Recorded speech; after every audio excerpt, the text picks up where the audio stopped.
చదువుకుందాం పిల్లారా. 2వ అధ్యాయం యోహాను 2వ వచనం చదువుకుందాం. యేసు ఆయన శిష్యులు ఆ వివాహమునకు ఆహ్వానించబడిరి. అచ్చట ద్రాక్షారసము తక్కువ పడగా యేసు తల్లి వారికి ద్రాక్షారసము లేదు అని ఆయనతో చెప్పెను. యేసు ప్రభువు తన శిష్యులు, అంతకంటే ముఖ్యంగా మరియ తల్లి కానా అనే పల్లెలో ఒక పెళ్లి జరుగుతుంటే పెళ్లికి వెళ్ళారు. అర్థమవుతుందా? దేనికి వెళ్ళారండి? పెళ్లికి వెళ్ళారు. అక్కడ ద్రాక్షారసం అయిపోయింది. అంటే మన భాషలో ఉదాహరణకి పెళ్లి సగం, బంతి సగం అయిపోయిందండి. మనం పెడుతున్నటువంటి ఆ కోడి మాంసం అయిపోయింది. ఏమలా ఉంటుందండి? ఇంకా ఆ పెళ్లి పెద్దకి ఎలా ఉంటుంది? ఇంట్లో వాళ్ళకి ఎలా ఉంటుంది? చాలా బాధల్లో పడ్డట్టే, శ్రమల్లో పడ్డట్టే, కష్టాల్లో పడ్డట్టే. అంతెందుకండి, సగం బంతి కాదు, చివరోడికి ఒక్కడగా జరిపాపోయినా ఊరంతా చాటింపేస్తాడు. అబ్బా పెట్టాడు రా బాబు వీడు భోజనం, ఎవడికి సరిపోవాలి అసలు వీడు పెట్టినటువంటి మాంసం అని ఊరంతా చాటింపేస్తాడు. ఇలా ఉంటుంది. పరువు మొత్తం తీసుకెళ్ళి పక్కన ఉన్నటువంటి బంగాళాఖాతంలో కలుపుతారండి. ఇక్కడ ప్రమాదంలో చిక్కుకుందండి ఆ కుటుంబం, శ్రమల్లో చిక్కుందండి ఆ కుటుంబం. మరియ తల్లి కూడా అక్కడ ఉంది. స్త్రీ అది నాకేమి నీకేమి నా గడియ ఇంకను రాలేదు అని యేసు చెప్పాను. ఆయన మరియ తల్లిని యేసు ప్రభు ఏమని సంబోధిస్తున్నాడండి?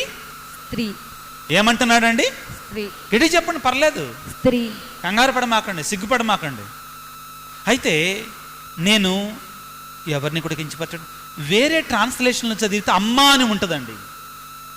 వేరే ట్రాన్స్లేషన్లో ఉంటే అమ్మా అది నాకేమి నీకేమి అని ఉంటుందండి. ఉందమ్మా? అందులో ఏమనుందమ్మా?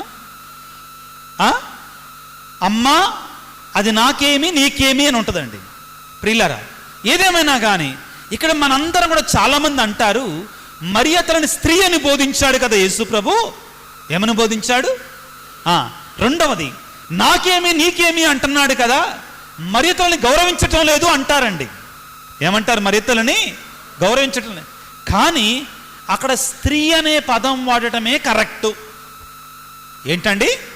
స్త్రీ అనే పదం వాడటమే కరెక్టు. బైబిల్లో ముఖ్యంగా యోహాను సువార్తలో ప్రియులారా మరియమాత మనకి 2 చోట్ల కనబడుతుంది. ఎక్కడ? కానాపల్లి పెళ్లిలో ప్రారంభములో. 2వ చోట ఎక్కడండి? సిలువ దగ్గర. ఎక్కడ? సిలువ చెంత 19వ అధ్యాయంలో కనబడుతుందండి. కానీ ఈ 2 చోట్ల కూడా యేసు ప్రభు మరియ తల్లిని స్త్రీ అనే సంబోధిస్తాడు. ఏమని సంబోధిస్తాడు? స్త్రీ అనే సంబోధిస్తాడు. యోహాను గారు ఈ పదాన్ని వాడటంలో ఒక ప్రత్యేకత ఉంది ప్రియులారా. యోహాను గారు స్త్రీ అని యేసు ప్రభు మరియ తల్లిని సంబోధించటంలో ఒక ప్రత్యేకమైన ఉద్దేశం ఉంది ప్రియులారా. ఏమిటి ఆ ఉద్దేశము అంటే ప్రియులారా, ఆదిలో ఒక స్త్రీ ద్వారా ఈ లోకములోనికి పాపం వచ్చింది. ఎవరు ఆ స్త్రీ? ఏవమ్మ, ఆది స్త్రీ. ఆది స్త్రీ అయినటువంటి ఏవమ్మ ద్వారా ఈ లోకములోనికి పాపం వచ్చింది. కాబట్టి 2వ ఏవ అయినటువంటి ఎవరండి? 2వ ఏవ అయినటువంటి ఈ స్త్రీ ద్వారా లోకానికి దేవుడు రక్షణ, విమోచన కలిగించబోతున్నాడు. ఈ స్త్రీ ద్వారానే దేవుడు రక్షణను ప్రసాదిస్తాడు అని తెలియజేయడానికి ప్రియులారా ఇదిగో ఈ పదాన్ని వాడాడు. దయచేసి ఇప్పుడు ఒకసారి ఆదికాండం 3వ అధ్యాయాన్ని తీసుకోవడానికి ప్రయత్నం చేద్దాం. అక్కడ కూడా స్త్రీ అనే పదం ఒకటి ఉంటుందండి. దాన్ని ఒక్కసారి ధ్యానించడానికి ప్రయత్నం చేద్దాం. 3వ అధ్యాయము 15వ వచనాన్ని చదువుకుందాం. నీకును స్త్రీకి. ఎవరికండి? నీకును స్త్రీకి. ఎవరికండి? స్త్రీ. వినండి మాట. ఎవరని రాయబడి ఉందండి? స్త్రీ అనే పదం అక్కడ ఉందండి. అవ్వాదాములు పాపంలో పడ్డారు. అవ్వాదాములు పాపంలో పడిపోయారు. అయ్యా నువ్వెందుకు పండు తిన్నావంటే నాదేం లేదు, నువ్వే ఇచ్చావు కావని అని నెట్టేశాడు ఆవు మీద. ఆమెను అడిగితే అమ్మ నువ్వెందుకు ఈ పని చేసావంటే ఆ పాము. ఎవరంటండి? ఆ పాము. మనందరికున్న బుద్ధిదే. ఇప్పుడు కాదు, అప్పటి నుంచి ఉందండి ఇది. అక్కడి నుంచి పారంపర్యంగా వస్తుంది మనకి. ఏమంటి నేరం నాది కాదు, ఊళ్ళో వాళ్ళందరిది, నాది మాత్రం కాదు. నేరం మాత్రం నాది కాదు. నేరం ఎవరిదంటి? ఊళ్ళో వాళ్ళందరిది. మా అబ్బాయి మంచోడే, మా అబ్బాయి మంచోడే. మరి ఎలా పాడైపోయాడు? ఎలా చెడ్డ పనులు చేస్తున్నాడు? చెప్పండి గట్టిగా. చెడు స్నేహగాళ్ళు, చెడు సవాసగాళ్ళు, వాళ్ళు ఎక్కడో నరకపు ద్వారాలు తెలుసుకొని ఇక్కడికి వచ్చినట్టు వాళ్ళు కూడా అందరిలానే వచ్చారు. మా ఆయన మంచోడే, ఆయన ఫుల్గా తాగి ఇంటికి వస్తున్నా కానీ మా ఆయన మంచోడే, వేరే వాళ్ళు చెడగొడుతున్నారు. మనం ఎట్టుంటామండి? ఆ సిలువ మీద వేసినటువంటి మొదటి దొంగ కూడా ఉన్నాడుగా, ఎవడు? ఎడం పక్కనోడు. ఏం చేస్తాడు? వాడు శ్రమను అనుభవిస్తున్నాడు, వాడు పాటలు అనుభవిస్తున్నాడు. యేసుప్రభుని ఏమంటాడు? యేసుప్రభు నిందించటం ప్రారంభించాడు. యేసుప్రభువుని నిందించటం ప్రారంభించాడు. నువ్వు దేవుని కుమారునివి, నువ్వు రక్షించుకొని నన్ను కూడా రక్షించు అని నిందించటం ప్రారంభించాడు. ఇది మనందరిలో ఉన్న బుద్ధే ప్రియులారా. చివరికి ఏవమ్మ ఏం చేసింది? ఆ సాతాను మీదకి పాపాన్ని, ఆ బాధ్యతను నెట్టివేసింది. అప్పుడు దేవుడు ఆ యొక్క మానవునికి ఒక శిక్షను ఎరుక చేస్తున్నాడు. ఏమంటున్నాడు పిల్లారా? చదువుకున్న 14వ వచనం నుండి, అప్పుడు దేవుడైన యావే పాముతో ఇట్లనెను, నీవు ఇంత పని చేసేదివి కనుక జంతువులలోను క్రూర మృగములలోను నీవు శాపమునకు గురియగుదువు. ఇక ఈనాటి నుండి నీవు పొట్టతో ప్రాకెదవు, మట్టియే నీకు ఆహారము. నీకును స్త్రీకిని నీ సంతతికి నీ స్త్రీ సంతతికి మధ్య తీరని వైరము కలుగును. ఆమె సంతతి వారు నీ తల చితగదొక్కుదురు. Hallelujah, hallelujah, praise the Lord, praise the Lord, hallelujah. Hallelujah. ఎవరి సంతతి వారు ఆ సాతాను తల చితగదొక్కుతారంటండి? ఆమె సంతతి వారు. ఎవరి సంతతి వారు? స్త్రీ సంతతి వారు. ఎవరి సంతతి వారండి? స్త్రీ సంతతి వారు. ఏ స్త్రీ సంతతి వారు సైతాను తల నలగొట్టారు? మరియ తల్లి అనే స్త్రీ యొక్క సంతానం. ప్రియులారా, యోహాను గారు అక్కడ స్త్రీ అని ఎందుకు వాడారు అంటే, పాత నిబంధనలో ఉన్నటువంటి, ఆ ఆదిలో ఉన్నటువంటి ఆ స్త్రీకి దేవుడు విరుగుడుగా కలగజేస్తున్నటువంటి స్త్రీ ఎవరండి? మరియ తల్లి. ప్రభునందు ప్రియులారా, దేవుడు ఈ లోకానికి తన కుమారుని పంపించాలి అనుకున్నప్పుడు ఆయన ఒక స్త్రీని ఏర్పాటు చేసుకున్నాడు. ఆ స్త్రీని జన్మ పాపము కానీ కర్మ పాపము కానీ సోకకుండా కాపాడుకున్నాడండి. ఇది దేవుని యొక్క చిత్తము, దేవుని యొక్క తలంపు. ప్రియులకు దేవుని బిడ్డలారా, ఈ సత్యాన్ని శ్రీ సభ అనాది కాలము నుండి విశ్వసిస్తున్నా కానీ 1854వ సంవత్సరంలో 9వ భక్తినాథ పాపు గారు విశ్వాస పరమరహస్యముగా మనకు అందించారు.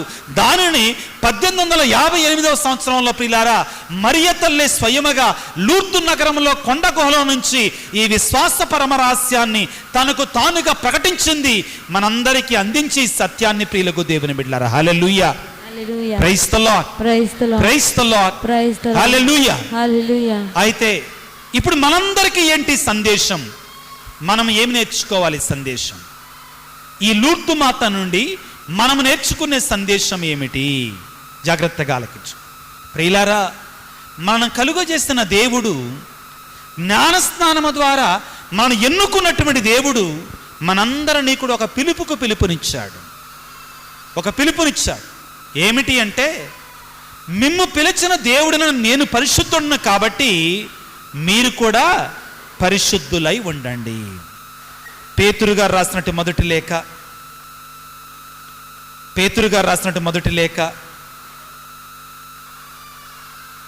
1వ అధ్యాయము 15-16 వచనాలు చదువుకుందాం. పేతురు రాసిన మొదటి లేఖ 1వ అధ్యాయం 15-16 వచనాలు చదువుకుందాం. మిమ్ము పిలిచిన దేవుడు పవిత్రుడు కనుక మీ ప్రవర్తన యందును మీరు కూడా పరిశుద్ధులై ఉండాలి.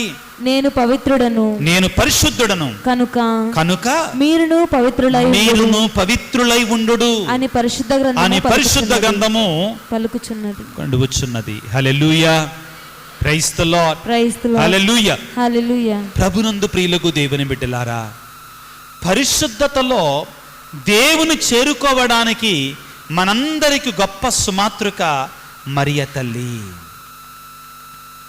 ఆమె పరిశుద్ధురాలు. ఇక్కడ మనందరం గుర్తుంచుకోవాల్సింది ఏమిటి అంటే, ఆమె జన్మపాప రహితోద్భవిగా దేవుడు ఆమెను కాపాడితే కర్మపాపములో పడకుండా ఆ తల్లి జాగ్రత్త పడింది. నీవు నేను కూడా ఈనాడు లూర్దు మాతను గురించి ధ్యానం చేస్తుండగా నీవు నేను అందరము కూడా మరియ తల్లిని గౌరవిస్తున్నాను, సాగరమాత పండగ చేసుకోబోతున్నాను, ఘనంగా చేసుకుంటున్నాం, గొప్పగా చేసుకుంటున్నాం అని చెప్పుకోవటం మాత్రమే కాదు కానీ ప్రియులకు దేవుని బిడ్డలారా, మనందరము కూడా ఆ తల్లి ఏ విధముగా దేవుని యొక్క బాటలు నడిచిందో, పరిశుద్ధురాలిగా జీవించిందో, పవిత్రంగా ఉండటానికి అహర్నిశలు కృషి చేసిందో, నీవు నేను కూడా అదే విధముగా కృషి చేయాలి. ఈనాటి పరిశుద్ధ బలి పూజలో ఆ మరియమాత యొక్క మధ్యస్థ ప్రార్థన ద్వారా ఆ దేవాది దేవుని వేడుకుందాం. ఏమని వేడుకుందాం? అమ్మా తల్లి మరియమాత, మేమందరము కూడా మా విచారణ పండగని నీతిగా నిజాయితీగా జరుపుకోవడానికి, పరిశుద్ధంగా జరుపుకోవడానికి మాకు సహాయం చేయి తల్లి. నీవు జన్మపాప రహితోద్భవి తల్లి, పాపము లేనటువంటి దానివమ్మా. నీ బిడ్డలమైన మేము కూడా పాపానికి దూరంగా ఉంటూ నీ కుమారునికి అనుంగు శిష్యులుగా, శిష్యురాండ్రగా జీవిస్తూ మా విచారణ పండగ చేసుకుంటుండగా మేమందరం కూడా పాపాన్ని విడిచిపెట్టి నీతిగా, సత్యంగా, నిజాయితీగా మేము బ్రతికే బిడ్డలాగా మమ్మందరినీ కూడా మా కొరకే ప్రార్థన చెయ్యి తల్లి అని ఆ దేవాది దేవుని మరియ తల్లి యొక్క మధ్యస్థ ప్రార్థన ద్వారా ఈ పరిశుద్ధ బలి పూజలో వేడుకుందాం. తలలు వంచి చిన్న ప్రార్థన చేసుకుందాం ప్రియులారా. సర్వశక్తిమంతుడా, సర్వోన్నతుడా, ప్రేమమయుడా, ఈనాడు మీరు మాకిచ్చినటి సందేశం, నీ తల్లి అయిన మరియను నీవు జన్మ పాపరహితోద్భవిగా ఈ లోకానికి పంపించావు. ఓ ప్రియ పరలోకపు తండ్రి, నీ కుమారుని ఈ లోకానికి పంపాలి అనుకున్నప్పుడు ఒక స్త్రీమూర్తిని ఎన్నుకున్నావు. గలతీ పత్రిక 4వ అధ్యాయం 4వ వచనంలో పలికినట్లుగా ఒక స్త్రీ ద్వారా ఆయన ఉద్భవించాలని నువ్వు చిత్తగించావు. అయితే నీ కుమారుడు పాపము లేనటువంటి వాడు కాబట్టి ఆ పరిశుద్ధుని ఈ లోకానికి తీసుకురావడానికి ఒక పరిశుద్ధురాలను నువ్వు తయారు చేసావు తండ్రి. మరియత్ మాతను జన్మ పాప రహితోద్భవిగా ఈ లోకానికి పంపి నీ కుమారుని రాకడ కొరకే సిద్ధపరిచావు తండ్రి. నీకు స్తోత్రాలు, వందనాలు. ఓ పరలోక తండ్రి, ఓ యేసునాథ పరిశుద్ధ ఆత్మదేవ, మరియమాత ఏ విధముగా పాపానికి దూరంగా ఉంటూ పరిశుద్ధమైన జీవితాన్ని జీవించి నీ కుమారుని తన హృదయములో, తన గర్భములో మోసిందో, మరియమాత ప్రియబిడ్డలమైన మేమందరము కూడా పాపాన్ని విడిచి చెడు కార్యాలను విడిచిపెట్టి నిజాయితీగా సత్యముతో బ్రతకడానికి, నీకు సాక్ష్యం ఇచ్చే బిడ్డలుగా ఉండడానికి మాకు శక్తినివ్వు తండ్రి. ముఖ్యంగా ఈ శారదానగర విచారణ దీవించండి, ఆశీర్వదించండి. సాగరమత మహోత్సవాలను దీవించండి, ఆశీర్వదించండి. మా విచారణ గురువులను, వారికి సహాయపడుతున్నటువంటి సంఘ పెద్దలను, విచారణ క్రైస్తవులందరినీ కూడా అమ్మా తల్లి మరియమాత నీ మధ్యస్థ ప్రార్థన ద్వారా దీవించు, ఆశీర్వదించు తల్లి. ఈ పండగ దినాలలో ఇక్కడ పూజలు చేయటానికి వచ్చేటువంటి గురువులను, బిషప్ గారిని మమ్మందరం కూడా దీవించమని, అన్నిటికంటే ముఖ్యంగా మేమందరము కూడా మాలో ఉన్న చెడు జీవితాన్ని, అవలక్షణాలని, పాపాన్ని తీసివేసుకొని పరిశుద్ధమైన జీవితాలను జీవిస్తూ నీ మధ్యస్థ ప్రార్థన ద్వారా అద్భుత కార్యాలను పొందుకునే బిడ్డలుగా దీవించు తల్లి. అమ్మా మరియ తల్లి, నీ మధ్యస్థ ప్రార్థన ద్వారా అనారోగ్యముతో బాధపడుతున్న బిడ్డలను ఆరోగ్యమాతగా స్వస్థపరచమ్మా. నీ మధ్యస్థ ప్రార్థన ద్వారా కుటుంబంలో శాంతి సమాధానం ఉన్నటువంటి వారికి కుటుంబాల రాజ్ఞిగా దీవించమ్మా. వారి కొరకే ప్రార్థన చేయి తల్లి. మరి ముఖ్యంగా చదువుకునే బిడ్డలను, యవ్వన ప్రాణ పిల్లలను ప్రత్యేకంగా దీవించు తల్లి. భార్యాభర్తలను, వృద్ధాప్యంలో ఉన్నటువంటి వారిని, చిన్నారి బిడ్డలను ఆశీర్వదించు తల్లి. మా అందరి కొరకే ప్రార్థన చేసి ఈ పండగ దేవుని మహిమార్థమై మా అందరికి దీవెనకరముగా ఉండులాగున మమ్మందరిని దీవించమని మా నాథుడైన క్రీస్తు ద్వారా వేడుకొనుచున్నాము తండ్రి. ఆమేన్.